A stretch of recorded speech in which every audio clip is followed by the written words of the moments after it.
नमस्कार, जय हिंद विद्यार्थी मित्रांनो। सीपी मुंबई पोलीस भरती 2024 तर्फा आज 23 ऑगस्टला सीपी मुंबईचं ग्राउंड झालं। तर आज भरती कशा प्रकारे झालं आणि आज मुलांना किती वेळपर्यंत ग्राउंडच्या अंदर या ठिकाणी बसून ठेवलं जात आहे, किती वाजता मुलं या ठिकाणी रांगेमध्ये लागले, तर किती वाजेपर्यंत त्यांचा फिजिकल त्या ठिकाणी होता, पहिला इव्हेंट झालं, दुसरा इव्हेंट झालं, तिसरा इव्हेंट झालं आणि मुलांना या ठिकाणी एका डिटेलमध्ये किती मार्क्स या ठिकाणी सरासरी पडत आहे, त्याचबरोबर मुलांनी आज कोणकोणत्या चुका केल्या ज्या की तुम्हाला या ठिकाणी करायचे नाही आणि कोणकोणत्या गोष्टीचं तुम्हाला या ठिकाणी लक्ष ठेवायचं आहे।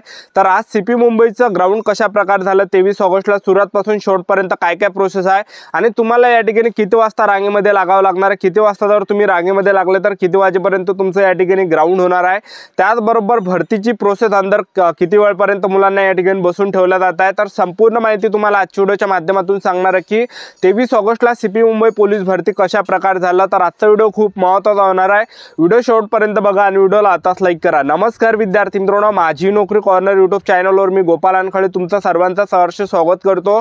तर मित्रांनो, व्हिडिओचा थंबनेल बघून तुमच्या लक्षात आलं असेल की आपला व्हिडिओ कोणत्या टॉपिकवर होणार आहे। व्हिडिओ सुरू करण्याच्या आधी आपल्या यूट्यूब चॅनलला सबस्क्राइब करा, जेणेकरून प्रत्येक भरतीचे अपडेट तुमच्यापर्यंत सर्वात आधी पोहोचेल आणि जास्त करून सीपी मुंबई पोलीस भरतीच्या रिलेटेड जास्त व्हिडिओ आपल्या चॅनलवर अपलोड करत असतो। तर पहा विद्यार्थी मित्रांनो, या ठिकाणी सकाळी ज्या बॅच बनत आहे, सकाळी 5 वाजताची बॅच आहे, या ठिकाणी सकाळी 7 वाजताची बॅच आहे, सकाळी 9 ची बॅच आहे, सकाळी 11 ची बॅच आहे, त्यानंतर 2 वाजताची बॅच आहे, त्यानंतर 1 वाजताची सुद्धा एक बॅच आहे। ठीक आहे, तर ह्या बॅच या ठिकाणी आहे। तर सकाळी मुलं या ठिकाणी ज्या विद्यार्थ्यांची बॅच या ठिकाणी 5 वाजता असेल तर तुम्ही त्या ठिकाणी लवकर रांगेमध्ये लागण्याचा प्रयत्न करा, जसं 4 वाजता झालं, त्याचबरोबर 4:30 वाजता झालं किंवा 5 वाजता झालं। ठीक आहे, कारण की ह्या जर टाईममध्ये तुम्ही लागले तर लवकर तुमचं या ठिकाणी ग्राउंड होऊ शकते।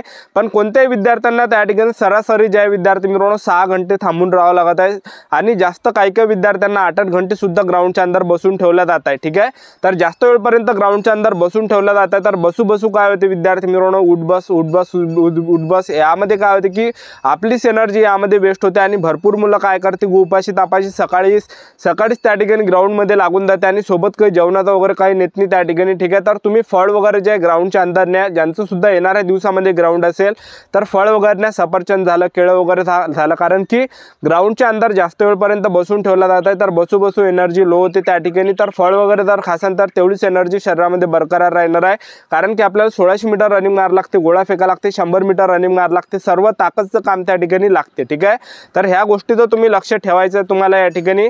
आणि जे पण विद्यार्थी येणाऱ्या दिवसामध्ये ज्या विद्यार्थ्यांचं ग्राउंड असेल तर तुम्ही गावावरून येत असाल तर चादर वगैरे सोबत आणा आणि डबा वगैरे सुद्धा आणा, कारण की इकडलं जेवण जे विद्यार्थी मित्रांनो आपल्या गावापेक्षा वेगळं जेवण या ठिकाणचं आहे। ठीक आहे, म्हणजे एवढं खास जेवण नाही आपल्या गावासारखं। ठीक आहे, तर पहा विद्यार्थी मित्रांनो, या ठिकाणी सकाळी विद्यार्थी या ठिकाणी रांगेमध्ये लागत आहे। जे मुलं सकाळी 4 वाजतापासून रांगेमध्ये लागत आहे तर त्यांचं जे ग्राउंड होत आहे तर त्यांचं ग्राउंड जवळपास विद्यार्थी मित्रांनो जे सकाळी 4 वाजतापासून किंवा 3 वाजतापासून रांगेमध्ये लागत आहे त्यांचं ग्राउंड 8-9 वाजेपर्यंत त्या ठिकाणी कंप्लीट होतं। 8-9 वाजता ते गेटच्या बाहेर या ठिकाणी निघतं 8 वाजेपर्यंत। ठीक आहे, आणि तुमचं जर रिपोर्टिंग टाईम या ठिकाणी सकाळी 9चा असेल, 11चा असेल किंवा 7चा असेल तर तुम्हाला या ठिकाणी समजा आता तुमचा 11चा रिपोर्टिंग टाईम आहे तर तुम्ही सकाळी 6 वाजता त्या ठिकाणी गेटच्या अंदर जा। कसं तुमचा रिपोर्टिंग टाईम 11चा असेल तर 11 वाजता तुम्ही जाऊ नका, 10 वाजता जाऊ नका, कारण की कसं 9-10 वाजता तुमचा 11 वाजता रिपोर्टिंग टाईम असेल आणि तुम्ही 10-11 वाजता जर गेले तर तुमचं ग्राउंड त्या ठिकाणी लांबणार आहे, जास्त वेळपर्यंत तुम्हाला बसून ठेवलं जाणार आहे, म्हणजे 3-4 वाजेपर्यंत त्या ठिकाणी बसून ठेवलं जाणार आहे एकसारखा। ठीक आहे, नंतर तुमचं ग्राउंड होणार आहे 4 वाजेपर्यंत। तर तुम्हाला सांगतो तुमचा रिपोर्टिंग टाईम 11 वाजताचा असेल किंवा 9 वाजताचा असेल तर तुम्ही सकाळी 7 किंवा 7 वाजता त्या ग्राउंडच्या अंदर जा। तुमचं जे ग्राउंड आहे हे लवकर होणार आहे, म्हणजे 12-1 वाजेपर्यंत तुमचं ग्राउंड होणार आहे, म्हणजे 12-1 वाजेपर्यंत तुम्ही ग्राउंडच्या बाहेर येणार आहे। ठीक आहे, जर समजा तुम्ही 6-7 वाजता सकाळी रांगेमध्ये लागले तर सर्वात अगोदर ते गेटच्या अंदर मुलांना घेतलं आज मुलांना। आणि सर्वात अगोदर काय होतं त्या ठिकाणी काहीच नाही, फक्त वरता आपल्याला हॉल तिकीट ठेवायचं, आधार कार्ड ठेवायचं आणि 2 फोटो, बाकी काहीच त्या ठिकाणी लागत नाही। सर्व डॉक्युमेंट तुम्हाला कोणते डॉक्युमेंट या ठिकाणी आणायची गरज नाही, फक्त आधार कार्ड, हॉल तिकीट, 2 फोटो। ठीक आहे, सर्वात अगोदर गेटच्या अंदर मुलांना घेतला जाता आणि हॉल तिकीट ते चेक करत आहे सर्वात अगोदर आणि तिथं पहिले बसून ठेवत आहे 100-100च्या 6-7 रांगा ते बसून ठेवता आणि त्यामध्ये त्यांना काही सूचना देत आहे मुलं की तुमच्या बॅगेमध्ये काही असेल तर काढून घ्या, कारण की समोर चेकिंग होणार आहे। तर हे झाल्यानंतर एक ते रांग उठवत आहे 100-100 मुलांची आणि एक रांग उठवल्यानंतर आणखीन मुलांना समोर जे उभं ठेवत आहे ते 2 घंटे आणखीन मुलांना तिथं उभं ठेवत आहे 1-2 घंटे आणि तिथं काय होतं की एक मुलांची बॅग चेक केला जात आहे, त्यामुळेच तुम्हाला तिथं 1-2 घंटे मुलांना उभं राहावं लागत आहे। ठीक आहे, सर्वात अगोदर त्या ठिकाणी बॅग चेक केल्यानंतर समोर आणखीन तिथं मुलांना पाठवलं मुलं, ज्या ठिकाणी जवळपास मोठा टेंट टाकलेला 1000-2000 मुलं त्या ठिकाणी मावू शकते असा टेंट त्या ठिकाणी टाकलेला आणि त्या ठिकाणी ज्या बॅगा वगैरे तुम्हाला ठेवायला त्या ठिकाणी लावताय। तर बॅगा ठेवल्यानंतर आपले खिशे वगैरे सुद्धा चेक होते की आपल्या खिशामध्ये काय आहे का। तर ते त्या ठिकाणी एक अनाउन्समेंट करते की तुमचा आधार नंबर जो आहे तो आपल्या हॉल तिकीटच्या मागं तुम्हाला लिहायचा आणि फक्त तुम्हाला हॉल तिकीट सोबत न्यायचा आणि 2 फोटो न्यायचा आहे, ठीक आहे। आणि हे झाल्यानंतर एक समोर जे विद्यार्थी मित्रांनो आणखीन मुलांची त्या ठिकाणी रांग बसून ठेवला जात आहे। टेबल नंबर त्या ठिकाणी दिलेला आहे, तर आपल्या रोल नंबर ज्या टेबल नंबरमध्ये येते त्या ठिकाणी आपल्याला त्या रांगेमध्ये आपल्याला या ठिकाणी लागायचं आहे, ठीक आहे। आणि तुम्ही जर भलत्याच टेबल नंबरावर लागले तर तुम्हाला जे विद्यार्थी मित्रांनो आणखीन ते उठवणार आणि आणखीन तुम्हाला त्या रांगेमध्ये ते धाडणार आहे, डबल तुम्हाला रांगेमध्ये लागावं लागणार आहे।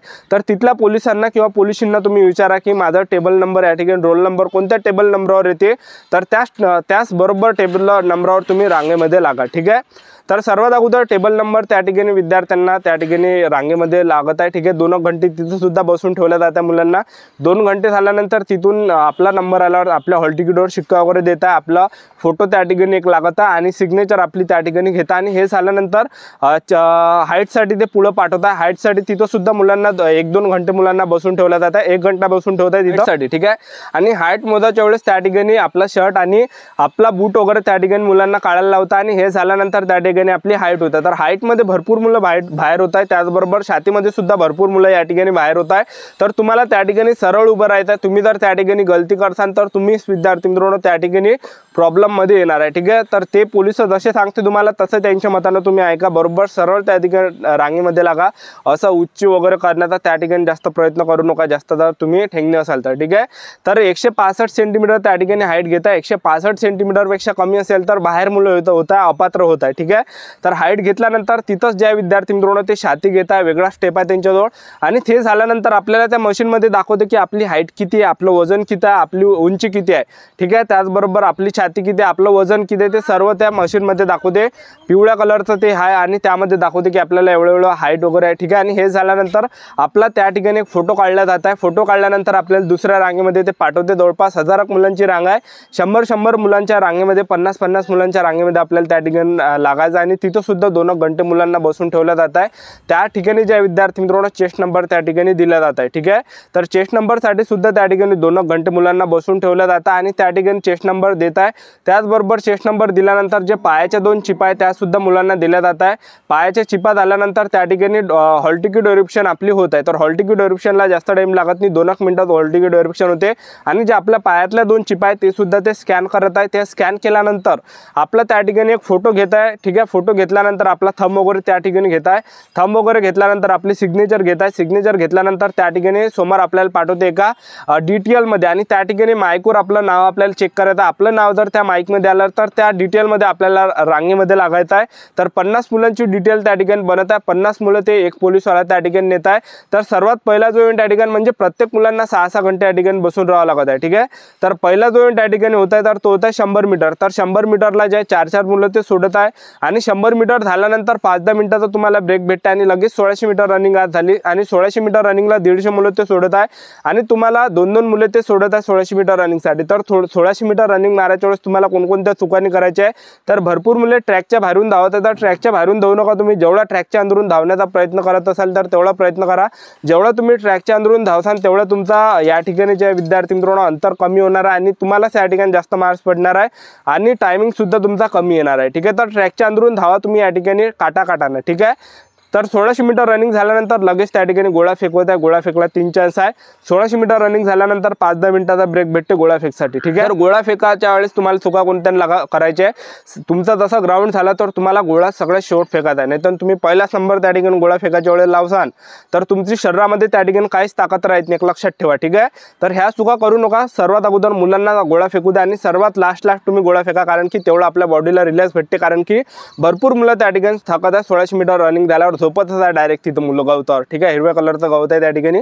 तर हे झाल्यानंतर सर्वात शेवटी मुलांना त्या ठिकाणी मार्क्स दाखवले जातात की तुम्हाला गोळाफेकमध्ये एवढे भेटले, 100 मध्ये एवढे भेटले, त्याचबरोबर या ठिकाणी 100 मीटरमध्ये एवढे भेटले, गोळाफेकमध्ये 1600 मीटर रनिंगमध्ये एवढे भेटले आणि आपल्याला त्या फाईलवर सिग्नेचर करायला लागत आहे ज्या ठिकाणी आपलं नाव आहे त्या ठिकाणी, ठीक आहे। अशी प्रोसेस आहे आणि मुलं या ठिकाणी 50 पैकी 20-25 मुलं रनिंगमध्ये पहिलेच कटत आहे, पहिल्या दुसऱ्या तिसऱ्या चौथ्या राऊंडमध्ये थांबत आहे। उरले 25 मुलं त्यातले 15 मुलं मुलं असे की त्यांना जे 20 झालं, 22 झालं, 24 झालं अशा प्रकारे मार्क्स पडत आहे।